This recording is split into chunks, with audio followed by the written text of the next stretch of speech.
E hoje, para a análise dos destaques da imprensa, está connosco o jornalista Ricardo Jorge Pinto, comentador RTP. Ricardo, bem-vindo. Olá, boa noite. Vamos começar aqui por este destaque do Público, porque, a ser verdade que o plano de gestão para Monchique está parado há 7 meses, não devia ter sido uma prioridade naquelas medidas que foram anunciadas, que foram sendo anunciadas desde os fogos do ano passado? Pois, essa era a noção que todos tínhamos, de que tinha havido agora algum cuidado acrescido, não apenas naquilo que era a prevenção dos incêndios, mas também naquilo que era o planeamento territorial, que de alguma maneira permitiria também o acautelar de situações trágicas como as do ano passado. Aquilo que o Público nos chama hoje a atenção é que, pelo menos em algumas situações, e Monchique, que está agora com mais destaque por causa do incêndio que lavra há vários dias, é um desses casos. Aparentemente, e segundo esta notícia do Público, esse plano de gestão está parado há demasiado tempo para aquilo que é razoável e explicável. Agora, é preciso também perceber que não são apenas estes planos aquilo que neste momento é necessário. E aquilo que os jornais fazem nas bancas, o que poderemos encontrar amanhã nestas primeiras páginas, pelo menos, é exatamente um retrato de algumas situações que nós achávamos que não deveriam estar a falhar e que estão a falhar. A questão dos incêndios, a mata ardida, nós sabemos que isso é quase uma inevitabilidade com este calor, com a secura que está em algumas regiões. O que já é mais difícil de entender é aquilo que, por exemplo, o jornal I traz como chamada à primeira página, que é esta questão do funcionamento do 112. E nós aqui temos que perceber que o 112 é o interface mais imediato que as pessoas em aflição têm para se socorrer. E quando começam a perceber que as chamadas que desesperadamente estão a fazer não são atendidas ou que o tempo de espera é muito longo, isso é tremendo. Dá logo uma ideia de incapacidade do Estado, porque é do Estado que estamos a falar. Quem está do outro lado a atender essas chamadas são pessoas que funcionam exatamente para dar proteção a quem está em risco, e isso dá imediatamente a sensação de que o Estado não está a falhar. Cada minuto que passa e que o 112 não é atendido é um minuto que conta contra aquilo que é o prestígio e aquilo que é também essa ideia de solidez que o Estado deve dar nestas situações que são absolutamente prioritárias. Eu diria que mais grave ainda do que esta questão do plano de gestão de Monchique, que certamente não é agradável de entender, mas muito mais grave é esta questão dos 112, das chamadas sem resposta, de pessoas que tiveram que desistir de chamadas de emergência. E que estiveram 20 minutos à espera, que estiveram 20 minutos à espera, e 20 minutos, quando se está em desespero, é tempo demais. E isto tem que ser acautelado de alguma maneira, isto tem que ser evitado. Até porque esta não é uma situação que ocorre apenas durante a época de incêndios. As queixas sobre o funcionamento do 112 são muito frequentes ao longo do ano e são muitas as pessoas que já sentiram na pele essa insatisfação perante um serviço que deveria ser um serviço que, por ser de emergência, teria uma atuação quase imediata. E coincidindo isto com a época de incêndios, se nós recordarmos o que aconteceu o ano passado, as falhas do Ciresp, este ano, as falhas do 112. Perante isto que noticia o I, somos tentados a perguntar o que é que vai falhar no próximo ano e somos tentados a perguntar se isto que devia ser uma prioridade, porque é que não é uma prioridade nas políticas do Governo? Pois, aqui temos duas perspectivas. Ou temos a perspectiva mais pessimista, que é essa, isto está a falhar, o que é que mais ainda irá falhar? Porque nós sabemos que cada situação tem especificidades e elas vão sendo testadas em cada caso muito concreto. E essa tua questão é pertinente. Se isto já falhou, o que é que ainda pode voltar a falhar e o que é que ainda de mais grave poderá voltar a falhar, que possa pôr vidas em risco? Ou podemos ter uma visão mais otimista, que é, se olharmos para aquilo que é o funcionamento da Proteção Civil este ano, nós encontramos já sinais evidentes de que as coisas não estão tão mal como estavam no ano passado. Há pelo menos já uma capacidade de resposta um pouco mais eficaz.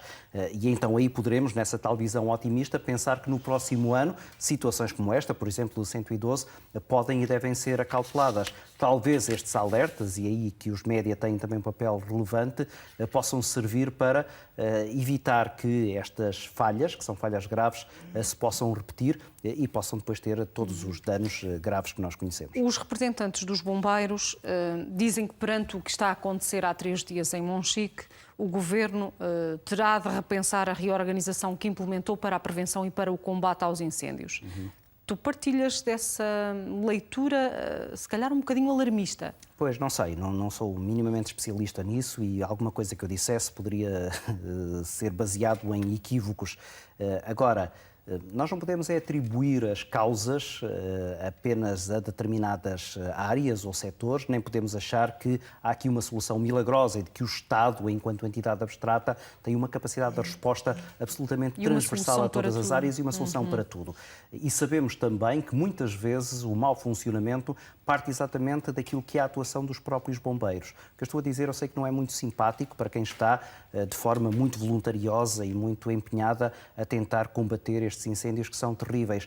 Agora, são muitos os casos que nós vamos percebendo ao longo dos anos de incapacidade dos bombeiros darem respostas, muitas vezes ou porque não têm meios suficientes ou porque não estão suficientemente qualificados para o ataque a determinado tipo de incêndios. E, portanto, estas críticas, que são críticas legítimas vindas de quem está muito próximo destas tragédias, são também queixas que têm que ser lidas à luz daquilo que é uma percepção, por vezes, demasiado setorial deste problema. E eu chamo sempre a atenção para aquilo que foi o relatório que foi feito pelos melhores especialistas nesta área dos incêndios relativamente às tragédias do ano passado.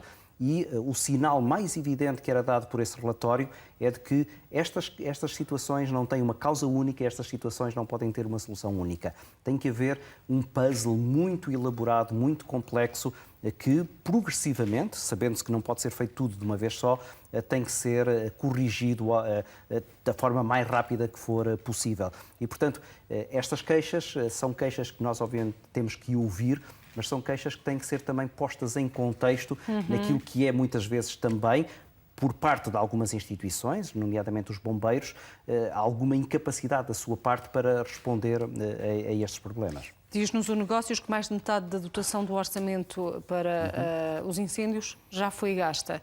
Muitas pessoas perguntar-se-ão, e o que se vê é isto? Pois, mas a verdade é que também quantas vidas é que se perderam este ano? E aí é que está o cerne da questão. A área ardida é quase impossível de suster. E nós olhamos para países que têm graus de desenvolvimento muito superiores aos de Portugal. Vejam-se os incêndios na Califórnia, nos Estados Unidos, vejam-se os incêndios agora até em nos países nórdicos, aqui, que na Europa, são sim. países que têm tradição de ter sistemas de proteção civil muito apurados e a verdade é que a mata arde. E isso vai acontecer sempre e há até quem diga que ainda bem que acontece para a regeneração de algumas zonas territoriais. O que tem que ser realmente eficaz é a proteção das vidas humanas e a proteção das casas, das pessoas, a proteção dos bens que as pessoas vão acumulando ao longo da sua vida. E aí, desse ponto de vista, parece-me que este ano, claramente, as coisas estão a correr bem melhor do que correram no ano passado e ainda bem. As falhas que existem são falhas que, obviamente, têm que ser, em primeiro lugar, denunciadas, em segundo lugar, corrigidas. Uma última nota para fazermos aqui uma leitura política desta decisão do Presidente da República, Marcelo Rebelo de Sousa, ir a Monchique só quando as coisas acalmarem, estiverem controladas, diz ele, para não perturbar as operações. Será mais do que para não voltar a ser criticado ou não ser criticado lá pela Comissão Independente, como ele próprio justificou? Será mais que isto? Isto é aquilo que me parece absolutamente sensato. Nós sabemos que cada vez que há alguém importante politicamente, socialmente, a ter uma intervenção direta naquilo que é o cenário de ataque a um fogo, isso imediatamente espoleta a necessidade de os responsáveis de parar, de irem receber as pessoas condignamente, de lhes darem atenção, de lhes darem respostas, de darem explicações. E isso não é compatível, na maior parte dos casos, com aquilo que é o combate eficaz a estes mesmos incêndios. E, portanto, por muito boas que sejam as intenções, e certamente que são de políticos que se deslocam a esses cenários, embora se possa também achar muitas vezes que é para ganhar algum protagonismo, e nós aí, média, temos alguma responsabilidade, Nós damos muita atenção mediática a estas situações, sobretudo quando estão lá pessoas que têm essa notoriedade. E isso acaba por atrair as pessoas para irem a esses sítios exatamente para ganhar essa notoriedade. Nós sabemos que muitos destes políticos vão lá para serem vistos e para terem uma visibilidade mediática que nós lhes damos exatamente por eles estarem naqueles cenários. Mas isso muitas vezes é apenas um empecilho para quem está lá a trabalhar e que acaba por ver o seu trabalho prejudicado. E, portanto, tem que haver aqui algum bom senso e o Presidente da República, como figura maior do Estado, deve ser quem dá o exemplo. E esta parece-me ser uma atitude bastante sensata e que deve ser depois repetida por outros políticos, por outras pessoas. Ainda sobre Marcelo Rebelo de Sousa, o público a dizer-nos que 18 leis recusadas, vetadas pelo Presidente, acabaram por ser postas na gaveta pelo Governo. Que explicação encontras para esse deixar na gaveta? Uma boa sintonia entre aquilo que é a ação do Governo e a ação do Presidente da República. Caso contrário, isto é, se o Governo olhasse para estes vetos como apenas um empecilho, como algum obstáculo presidencial, certamente que o Governo insistiria na aprovação dessas mesmas leis com a maioria parlamentar que tem. E aqui é preciso recordar às pessoas que o sistema político português tem um modelo em que as leis que são aprovadas no Parlamento têm que depois ir à aprovação, à homologação do Presidente. Caso o Presidente vete essa lei, tem que voltar outra vez ao Parlamento e o Parlamento, com uma maioria reforçada, pode aprovar essas leis. O que é que acontece? Acontece que quando o Parlamento ou o Governo que apresenta essas leis não quer entrar em rota de colisão com o Presidente, porque considera que o veto tem alguma forma de sustentação, então o melhor é deixar estar como está. E das duas uma, ou aceitar as correções que muitas vezes o Presidente sugere que sejam feitas, e isso também já aconteceu, ou pura e simplesmente então desistir dessa mesma lei, exatamente acatando aquilo que é essa proposta, que tem esse papel do Presidente de acautelar aquilo que, do ponto de vista presidencial, deve ou não deve ter continuidade do ponto de vista do processo legislativo. Os problemas na CP são também trazidos a estas primeiras páginas, Ricardo. Apesar do Governo recusar a ideia de colapso na transportadora ferroviária, os problemas são por demais visíveis. Há queixas dos utentes sobre o cancelamento de comboios, sobre os atrasos nos horários, sobre a falta de condições das carruagens, sobre a falta de ar-condicionado nas carruagens. Como é que se deixa uma companhia que é a bandeira nacional chegar a esta situação? Pois, essa é uma boa questão e é uma questão que se repete com a CP, como se repete com a TAP. Com a TAP? Aquilo que, como tu dizes bem, são instituições bandeira, aquilo que deveria fornecer aos cidadãos o melhor serviço, muitas vezes não é. E por isso é que há muitos portugueses que, quando querem viajar, não escolhem a TAP para o fazer, exatamente porque a TAP muitas vezes não lhes oferece nem os melhores preços, nem os melhores horários, nem os melhores serviços. E aquilo que agora está a acontecer também com a CP, com uma agravante, é que no caso dos transportes aéreos, tu ainda podes ter uma alternativa. Se não viajas por uma companhia, podes viajar por outra. E muitas vezes há companhias estrangeiras que operam em Portugal e que acabam por oferecer melhores serviços do que a própria TAP. Não acontece o mesmo com os serviços ferroviários, em que a CP é o principal fornecedor e, em alguns casos, até o único fornecedor de determinado tipo de percursos. E isso é incompreensível. É incompreensível que, havendo calor, que obviamente é sempre uma situação que complica a vida dos transportes, mas por causa de um pequeno pico de calor, e não estamos a falar de nada absolutamente trágico, se deixem de vender bilhetes. Essa é a solução mais fácil. Sejam canceladas viagens, que seja de alguma maneira dificultada aquilo que é o transporte das pessoas para determinados destinos.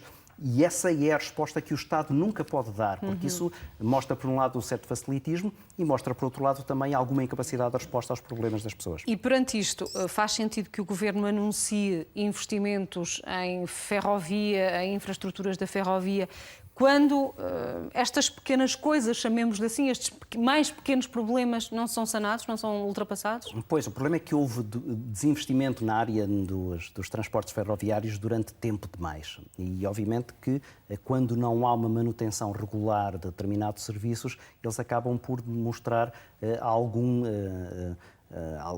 falhas, começam por demonstrar que não estão a funcionar bem em determinadas áreas que são cruciais exatamente para o fornecimento desses mesmos serviços. Penso que é isso que aconteceu na ferrovia. Durante muito tempo deu-se grande atenção àquilo que era o transporte rodoviário, e todos sabemos do investimento que foram feitas em estradas e autoestradas, mas foi considerado que o transporte ferroviário, ao contrário do que estava a acontecer em muitos países europeus, que era prioritário, era aqui absolutamente secundário. Estamos agora a pagar essa fatura. E estas pequenas falhas, como tu dizes, são apenas sinais, são apenas sintomas de alguma coisa bem mais grave que está lá dentro. Se agora se começar a fazer de novo investimento na ferrovia, obviamente que não se resolvem todas as situações, mas pelo menos evita-se que daqui a alguns anos este desagrado das pessoas perante os transportes ferroviários aumenta ainda mais. E, portanto, é tarde, mas não é tarde demais. E ainda se podem corrigir muitas coisas se for feito agora um investimento que aparentemente o Governo diz que quer fazer. Por último, ainda no negócios, que reflexos é que pode ter em setores fulcrais como a educação, como a justiça, como a saúde, o facto dos gastos do Estado estarem estagnados, embora o negócios diga que não estão estagnados na saúde? Pois, a saúde tem sido de alguma maneira protegida, até por causa das queixas que muitos utentes têm feito, mas há outras áreas que são absolutamente vitais também em termos de funcionamento do Estado, que até por causa daquilo que é o respeito pelas metas do déficit, têm sofrido menos investimento. E isso é preocupante. E apenas não tem mais reflexo porque os partidos que geralmente eram mais monitorizadores daquilo que é o funcionamento e o investimento da máquina do Estado estão agora comprometidos com esta solução governamental, que é o Bloco de Esquerda e o Partido Comunista, que não deixariam estas situações, e estávamos agora a falar da CP, não fossem eles, neste momento, partidos apoiantes do governo de António Costa, e teríamos certamente muito mais indignação sobre aquilo que está a ser feito em termos de investimento na máquina do Estado, ou então naquilo que, por exemplo, nos transportes ferroviários, são falhas que todos os utentes neste momento estão a detectar. Ricardo, passamos às sugestões de leitura em edições eletrónicas de alguns jornais estrangeiros. Por exemplo, o El País a falar-nos do caso do falso mestrado em Direito Público do líder do PP espanhol, Pablo Casado. A juíza de instrução de Madrid, responsável pela investigação ao recém-eleito líder do Partido Popular, enviou a informação recolhida para o Supremo Tribunal por considerar que há indícios de responsabilidade penal na obtenção do grau de mestre por parte de Pablo Casado. Ele teve, para contextualizar os espectadores, ele teve equivalência a 18 de 22 disciplinas. A juíza de instrução considera que há indícios suficientes de prevaricação e corrupção passiva, mas ele diz que não se demite. Este título académico, Ricardo, há suspeitas de que tenha sido conseguido através de um processo de tráfico de influências. Isto faz-nos lembrar o outro caso da antiga Presidente da Comunidade de Madrid. Faz-nos lembrar muitos casos em muitos países e é quase que uma situação para dizer, parece que os políticos não aprendem. E não aprendem não só nas universidades onde têm os seus títulos, mas não aprendem também com os erros que outros cometeram. E nós aqui em Portugal já tivemos vários casos que envolveram o anterior primeiro-ministro, que envolveu o ministro Miguel Relvas. Enfim, tivemos vários casos. Tivemos casos na Alemanha, tivemos casos na Bélgica, tivemos casos agora também em Espanha. Que inclusivamente originaram demissões? Originam demissões. E isto é incompreensível. Em primeiro lugar, porque estes títulos nem sequer são necessários, indispensáveis para que estas pessoas exerçam esses cargos. E, portanto, não há aqui uma obrigatoriedade. Poderia pensar-se, bem, estão a tentar isto porque se não tivessem este título eles não poderiam ser ministros ou não poderiam ser coordenadores disto ou daquilo. Não é o caso. É quase que uma vaidade pessoal, é quase que o esperar que ninguém olhe para aquele que é o seu trajeto académico. E isto hoje em dia é cada vez mais difícil de fazer. A monitorização e a transparência que, felizmente, as instituições universitárias começam a demonstrar impedem que se possa chegar a situações como esta. E este caso foi detectado porque afeta não apenas o novo presidente do Partido Popular Espanhol, mas afeta também uma série de outros políticos com cargos de responsabilidade a nível regional em Espanha, que a certa altura foram apanhados nessa investigação e que alguns deles confessaram até mesmo que não tinham tido os títulos sem terem ido às aulas, sem terem feito nenhum trabalho. Foi o caso, quase o trabalho final? Lhes ofereceram o diploma.